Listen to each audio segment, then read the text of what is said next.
जी, विनोद जी आपका स्वागत है। अनम्यूट कर लीजिए। क्या आपको लगता है कि ये पार्टी के अजित पवार जो मूव ले रहे थे जिसकी चर्चा हम लोग कर रहे हैं, वो पार्टी के अंदर टकराव या अंतर्कलह की वजह से ले रहे हैं या मुख्यमंत्री बनने की उनकी जो महत्वाकांक्षा है वो है और जो केंद्रीय एजेंसियों का दबाव है उसकी वजह से वो पार्टी तोड़ने जा रहे थे? अगर ये दो कारण हैं तो शरद पवार के इस्तीफे का खेल भी कितने दिन तक चल पाए? देखिए, ऐसा है कि पहली बात तो ये है कि एनसीपी में समस्या जो है वो अंदर भी है, बाहर भी है। और आमतौर पर परिवार आधारित पार्टियों में समस्याएं आती हैं, खासकर जब पीढ़ियां बदलती हैं। जो अभी राजीव रंजन भी कह रहे थे कि जो जनरेशन चेंजेस जब होता है तो ये होता है। शिवसेना में उद्धव ठाकरे, राज ठाकरे का झगड़ा चला, समाजवादी पार्टी में शिवपाल और अखिलेश के बीच में सारा हम लोगों ने देखा, अकाली दल में मनप्रीत बादल और सुखबीर बादल के बीच में हुआ। और तो ये इस तरह की चीजें आती हैं। उत्तराधिकार का झगड़ा जो है वो परिवार आधारित पार्टियों में होता है और वो एनसीपी में भी है।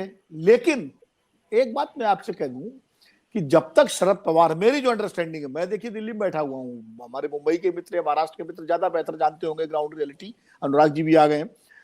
हम और राजेश बादल तो ऊपर से देख रहे हैं चीजों को, दिल्ली से देख रहे हैं, राजेश जी भोपाल से देख रहे होंगे।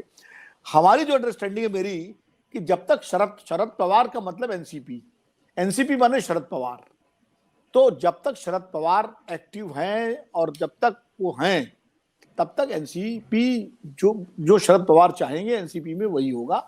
चाहे अजीत पवार जी कितना जोर लगा लें, चाहे उनके बेटे कितना जोर लगा लें, वो थोड़ा बहुत तोड़फोड़ किसी तो कर सकते हैं, लेकिन एनसीपी का जो कार्डर है, एनसीपी का जो मास बेस है, वो शरद पवार के ही साथ रहेगा।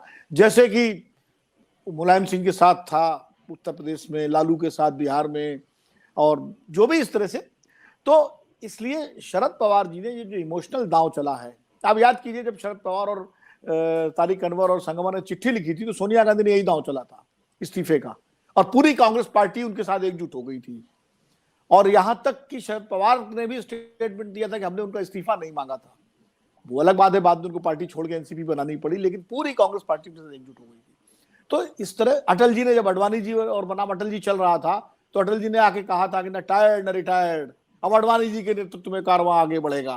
क्या हुआ? अडवाणी जी कॉर्नर हो गए, पूरी बीजेपी उनके साथ आके खड़ी हो गई। तो ये इस तरह गोवा में नरेंद्र मोदी ने 2002 के बाद जो कार्यकारिणी में अपनी तरफ से कहा मैं इस्तीफा दे देता हूं अगर पार्टी चाहती है, जबकि अटल जी उनका इस्तीफा लेना चाहते थे, लेकिन पूरी बीजेपी और आरएसएस मोदी जी के साथ खड़ा हो गया। तो ये इस तरह के दांव राजनेता इमोशनल कार्ड खेलते हैं।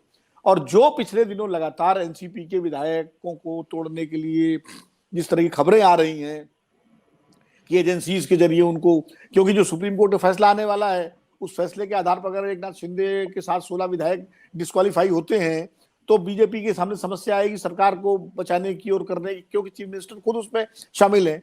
तो ऐसे में तो बीजेपी तो कर ही नहीं। और एमवीए जो है, ये बात बिल्कुल सही है जो विवेक देशपांडे जी कह रहे हैं कि इस वक्त जो विनिंग कॉम्बिनेशन है, सबसे बड़ी चिंता का सबब मोदी जी और अमित शाह जी के लिए है कि महाराष्ट्र, जहां उत्तर प्रदेश के बाद सबसे ज्यादा सीटें आती हैं, 48 सीटें हैं, वहां वो कैसे जो है एमवीए की एकता को तोड़े, इसको बिखेरें और उसका एक धड़ा, जैसे उन्होंने शिंदे को ले लिया, ऐसे एनसीपी का एक लेकर के और एक नए तरीके से लोकसभा चुनाव में जाएं।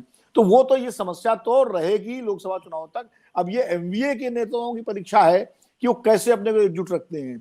विधायक चले भी जाते हैं, लेकिन अगर शरद पवार और उद्धव ठाकरे और कांग्रेस पार्टी एकजुट रहती है तो एमवीए एकजुट रहेगी, क्योंकि विधायकों के आने जाने से जनता नहीं इधर उधर जाती है, कुछ थोड़ा बहुत फर्क पड़ता है।